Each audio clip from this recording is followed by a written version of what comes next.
This guy can make you sympathetic, intrigued, and downright terrified with a mere glance. Yes. Yes. Welcome to WatchMojo.com, and today we're counting down our picks for the top 10 Daniel Day-Lewis performances. The spectacle of fearsome acts. For this list, we're taking a look at those performances that show off this actor at his finest and/or most memorable. What do you mean? Number 10, Tomas, The Unbearable Lightness of Being. Why don't you come in? In this erotic drama, Daniel Day-Lewis plays the ultimate lady killer, bouncing from one woman to the next with lust, not love, on his mind.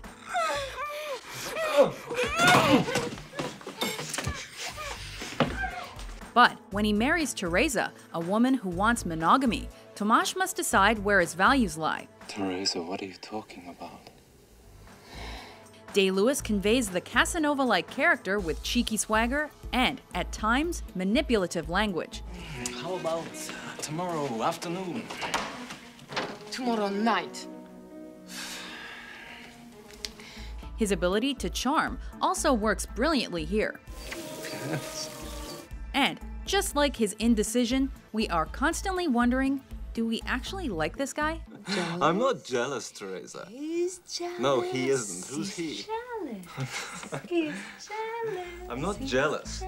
Number 9, Johnny Burfoot, My Beautiful Laundrette. A laundrette as big as the Ritz. It's the Thatcher years, and promises of riches in Britain are plentiful. This city's chock full of money. When I used to want money, he'd steal it, yeah. A hopeful foreigner named Omar comes to British shores hoping for a better life, but ultimately ends up carrying out negligible jobs, until he meets Johnny. Bring us in. I will. Johnny is an old friend of Omar's, and soon an intimate relationship is rekindled. Oh, yes. Day-Lewis does two things with his character in My Beautiful Laundrette. On the one hand, he delivers a rebel that confronts thugs and punks. On the other, he's a sensitive bloke that will do anything to be with who he cares for. I couldn't leave him. Not now. Don't ask me to. Number 8, Newland Archer, The Age of Innocence. What could you possibly gain that would make up for the scandal? My freedom. The Age of Innocence plays out like a complicated love triangle, with one Newland Archer falling in love with the Countess Ellen. I don't think you'll ever quite be like everybody else. Don't say that to me, please. I just want to put all the old things behind me. Who also happens to be the rebel cousin of his fiancée, May Welland. You look very fine. Really quite beautiful. Sneaking and snooping around are what follows, with Day-Lewis perfectly portraying the struggle of a man who's confused over what the heart wants. I'll see you very soon in Paris. Oh, if you and May could come.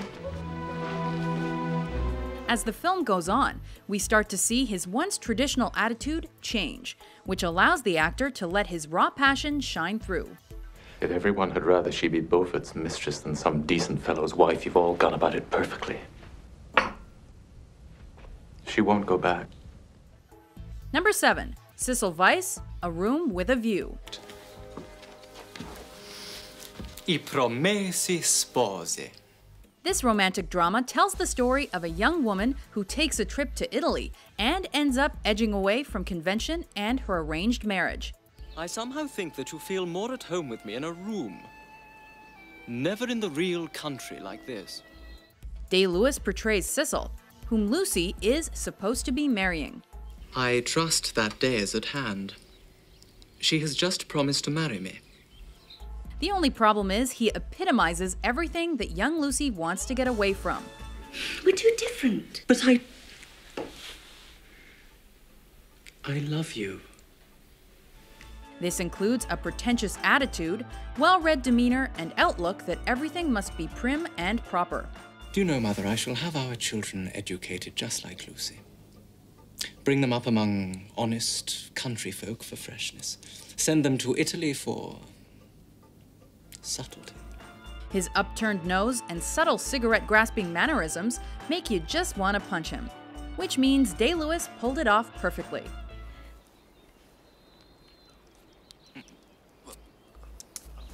Number 6. Gerry Conlon, In the Name of the Father. I got £700 from the hooker's apartment. I did feel a little bit guilty about that. Taking us through the true story of the 1974 Guildford pub bombings, Bombs everywhere. People have been hurt. Hey, up. It's the Irish. In the Name of the Father is about a man and his son fighting to prove their innocence. I mean, we're innocent. We can't even go out the cell. You're better off being guilty. At least you get some respect. The crux of Day-Lewis's character, Gerry Conlon, is that he's just a normal guy who's just as susceptible to emotions as any other human being.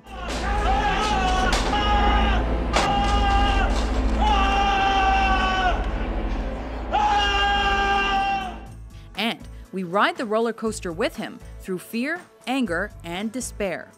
Don't you despair, son. Look, never mind about don't despair.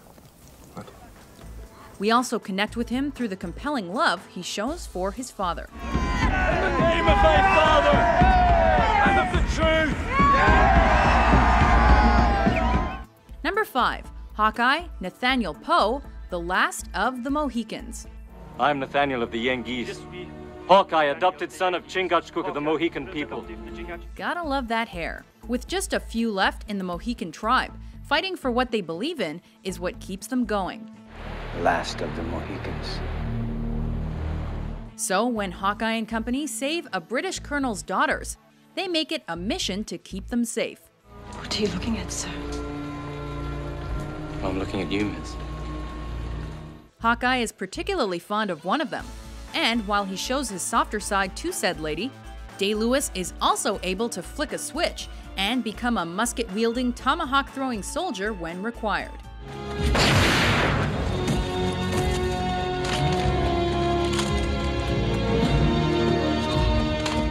He does this by giving us a fearless and wise character that is constantly stretching himself as a human being.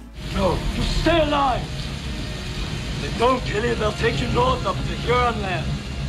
You submit, you hear? You're strong, you survive! Number 4. Bill the Butcher Cutting, Gangs of New York. That's close enough. Bill is a notorious gang leader who controls the 5 Points neighborhood of New York. I'm New York. Don't you never come in here empty-handed again. You gotta pay for the pleasure of my company. But Amsterdam Valen, played by Leonardo DiCaprio, wants to kill him so he can avenge his father's death. Whoopsie daisy! So why is Day-Lewis so good in Gangs of New York? What in heaven's name are you talking about? Well, number 1, his eerie physicality. We need to tenderize this meat a little bit. 2, his refined accent and butchery skills. And 3, his terrifyingly convincing ability to go totally apeshit in a split second.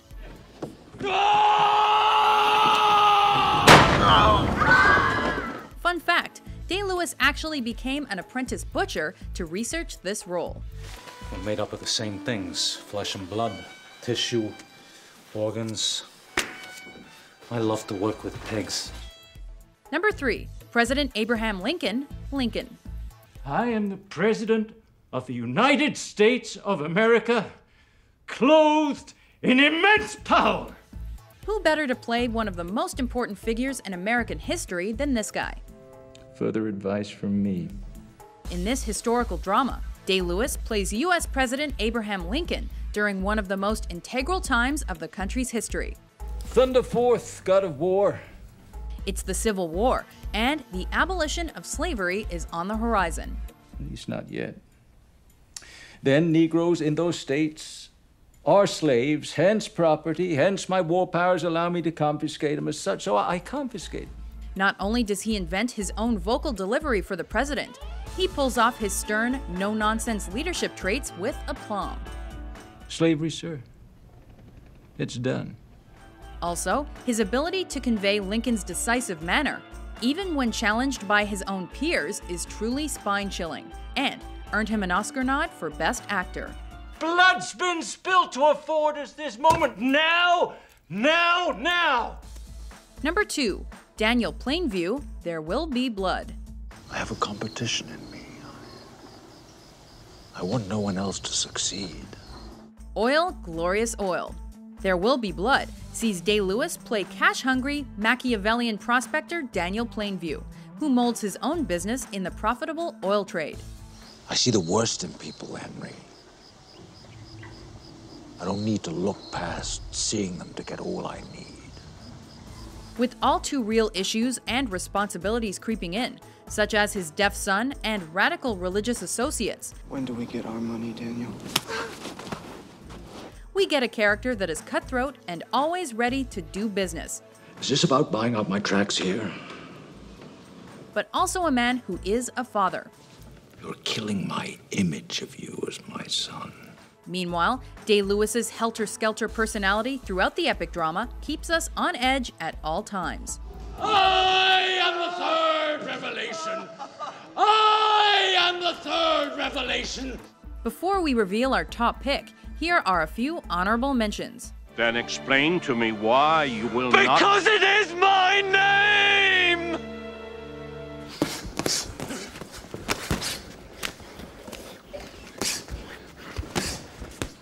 This is an outrage. Mr. Friar. In all my years at sea. Your years at sea? Good Lord, man. If I'd known your nature, I would not have accepted you as bosun of a river barge. Must I suffer this before the... You will suffer my correction whenever you're at fault, sir. What fault? Don't dim your eyes, man! You turned your back on me! Come on, Christy. Everybody has to go to bed.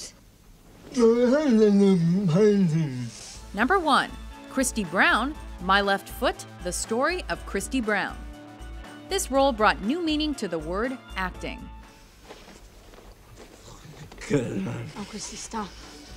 Day-Lewis plays real-life cerebral palsy sufferer Christy Brown, and we follow him as he tries to fit in and ultimately learn to paint and write with his one controllable appendage, his left foot.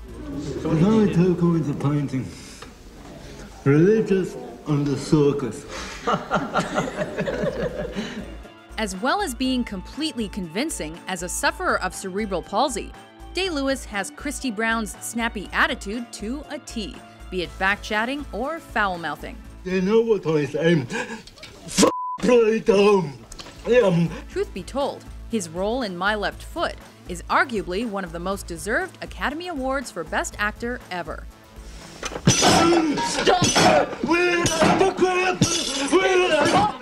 Do you agree with our list? One night, I'm going to come to you inside of your house, wherever you're sleeping, and I'm going to cut your throat. Which Daniel Day-Lewis performance had you bowing down to the screen? Someday, I think you and I are going to have a serious disagreement. For more dramatic top 10s published every day, be sure to subscribe to WatchMojo.com. I'm finished.